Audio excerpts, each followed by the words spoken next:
Hey guys, Knife Detector here. So I bought a selection of used knives and they all came in a bundle. And the eBay seller only showed one side of the knives in all the pictures, so I couldn't see the other side. I already suspected there was going to be issues, but they're all pretty good except for one that's really bad, and we're going to get into that one. But the reason I bought is of one specific knife in this group called the R9 Rigid Apache.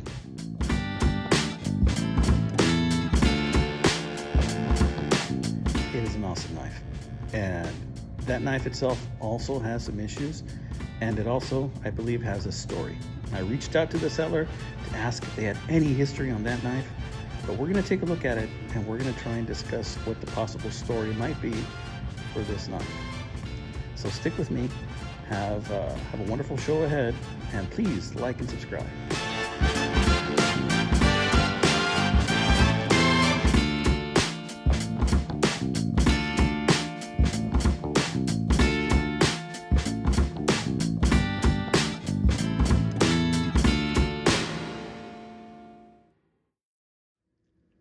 So, okay guys, this is that package of knives. Now, I know what knives are in here. I already opened it, but aside from that, I saw the pictures on eBay when I purchased these knives, and we're going to talk about them. And I'm going to show you the reason I bought, this group of knives, right?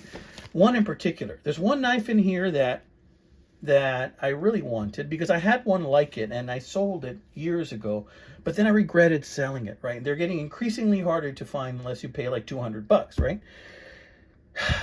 And because these are used knives, they're going to have issues. So we're going to look at all of those issues, and then we're going to look at that knife that I showed you in the pictures at the beginning of the video.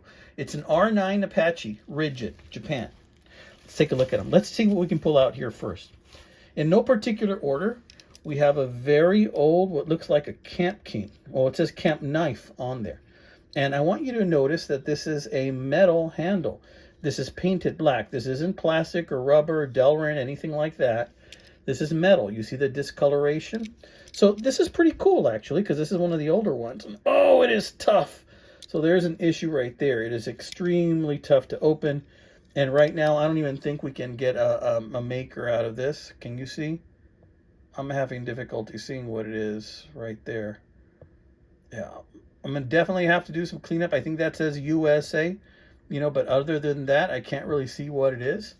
We're going to close that up if we can. Oh, man, that is tough to close. And notice how we have this old-style can opener. This to me gives me a clue that this is probably from the 50s. They had a can opener like this, right? And really tough. Oh, did you hear that snap? Something nice. All right, moving on. Oh, really tough to open. Lots of rust in this knife. Lots of rust. But yeah, it's got the little clevis. That's one. We're going to put that one over here, and we'll look at them all together later. Let's see, what do we got?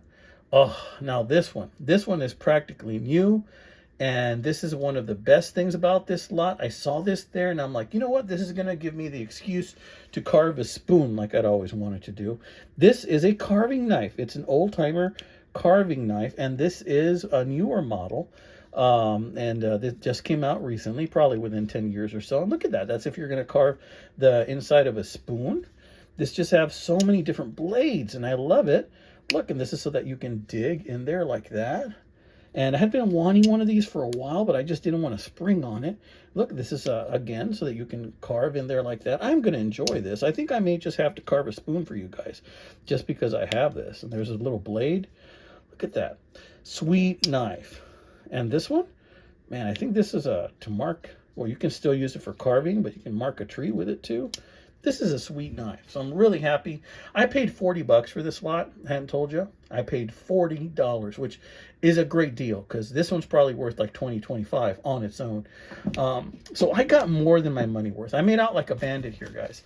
But we're going to wait till the end to get to that other one. So fast forward if all you want to know about is a rigid Apache, okay? Right here we have just a leather sheath. This just looks like an older, leather sheath, probably a Pakistan sheath, but still very usable. Something I can use for one of these knives. It probably came with this little scout knife, a camp knife. Probably fits it perfectly. Although they weren't in it together, it was separate. But yeah, look at that. Probably was made for it, right? So I'm going to have to, in fact, that's probably why it got all the rust. because it was in there like that and probably was damp and it got rusty. You know, I could totally see that happening. So we're going to do some cleanup later on that. I might do a revisit on that. Let's see what else we got. What's this? Look, it's a little Xacto knife. This one is made in, I believe that says China on it right there. And, you know, I guess these are good to have in case of an emergency or you need to cut something, a box cutter, something on your keychain. It's pretty generic. You know, you unscrew it here, put in the replacement blades. But it's there, you know, as part of the lot. Let's see what else we got. Oh, check this out. Now, I didn't know what brand this was because that knife lot I bought did not show what the makers were, right? You kind of just had to buy it sight unseen. In fact, with the pictures, I only saw one side. This is all I saw. Like, for example, this side, I couldn't see the other side. So looking at this here, we see that there's some glue or something that got this knife dirty. We see the blade is still pretty good. And if you look closely there, you'll see the mark. Yes, sir. This is a Boer. And this is a Boer hawkbill knife, which I'm very happy that it's a Boer. I'm going to clean this up and I will be pocket carrying this bad boy right here. A little bit of play, not too much. The clevis is gone. But other than that, I'm very happy with that deal. This in and of itself would have been 40 bucks worth or more than 40 bucks worth already. So, I mean, it's a great deal at that point, right? I really think I scored with this lot, right? So I'm not upset at some of the things or the thing I'm about to show you. Look at this bad boy.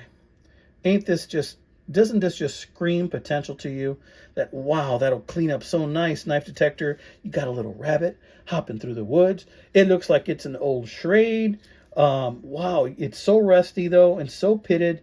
And guess what? Look at this. You know what this means, right? When it does this, it usually means that it's extremely loose in the pin, or there's a reason for that. And that reason is usually a broken spring. So yeah, this is not in usable condition unless you plan on possibly removing that spring and just turning it into a double blade or single blade. But yeah, look at that. This is a project and a half, my friends. Also heavy pitting there. I might just hold on to this just to try and every once in a while work on it a little bit. That sheepfoot blade, still in really good shape. I'm guessing this is probably an 8 OTY or something like that, or one of those types of codes. But yeah, look at that. So definitely, this is going to require a lot of cleaning. I don't know if I'm going to be able to do that. What I'm thinking of doing possibly is just removing the pin and taking this spring out completely and turning it into a moose. I don't know that, or a muskrat possibly. I don't know. I'm still thinking about it. But yeah, this one isn't really functional. When I saw this, I got a little discouraged. But not too much, guys. Not too much because of the piece de resistance, which is on the way. First, let me take out this little boy. And look how pretty this is. This is just a little mini lockback. Coming all the way from Pakistan, more than likely. Works really well. It's just a cute little lockback. Somebody used the heck out of this. It's been very sharpened, but it is pretty sharp. It works just fine. And that little color, you know, it kind of speaks to me. I kind of like that little color, like electric blue. Pretty nice, actually. Okay, so I'm going to put that down. Here it is. Here's the reason for the season. Look at that. Do you guys know what this is? This is a rigid. Actually, this is Rigid USA, not Rigid Japan like I was thinking. Rigid USA. Yes, look at this gook right here. Don't know what that is. Yes, look at that. It could be blood, although it's most likely jelly or ketchup or something like that, I'm thinking.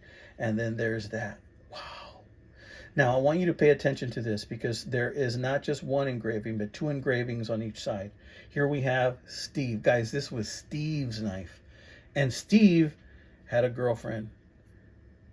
And her name was Sandy. Do you see that? Somebody loved this knife so much that they expected for this knife to be with them their entire life, as well as Sandy. They're probably their wife or their then girlfriend.